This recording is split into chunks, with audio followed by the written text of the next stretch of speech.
dealing with a market, let alone an individual company, is do all the elements of the market actually have an agreed vision of what the future should look like? Everyone's moving in a direction, but is it the same direction?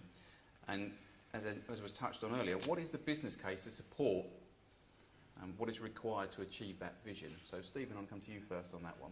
Now, we did have an agreed vision in 2011. In fact, it's this document here.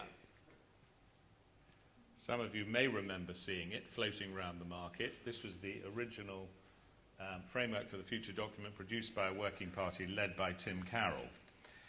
And a lot of what's in here, you could say, is motherhood and apple pie, but I think it is still valid, and LMG formally is the owner of this document. I'm just going to quote one paragraph from the executive summary, the summary of the summary, if you like, and it begins, in summary, we wish to create an environment that uses technology to make the enormous expertise and capacity located in London easily accessible to the rest of the world, unencumbered by process and inappropriate systems. And, you know, I think that's a clear statement which still holds validity, and I'm pretty sure that all the people sitting around the LMG table, that's both the carriers, Lloyds itself, and the brokers, would buy into that. Now, of course, since that document was produced and since it was responded to by the market, lots of things have happened. The specific initiative around Darwin has happened.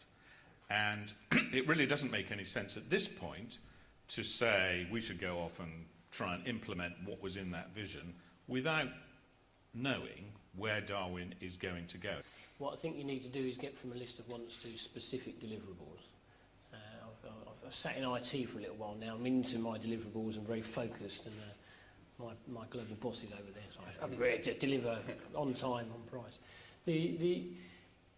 We've got a very fragmented approach in the market at the moment. We have got so many different initiatives going on. We've got to pull those together. We've got to focus in on, I'm going to say it again, onto the client. What's the client going to pay us for? Why is the client going to come to London?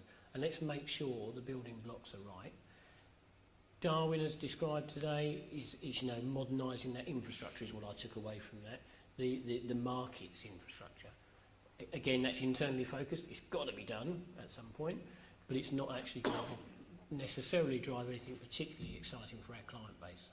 It may enable us to do that, which is a good building block, but we've got to get back focused on the front of the office. I think John mentioned earlier we've done a lot of work back office. Now we need to work on what's right for our clients, you know, and that's around placement, I believe, and that's where we need to focus.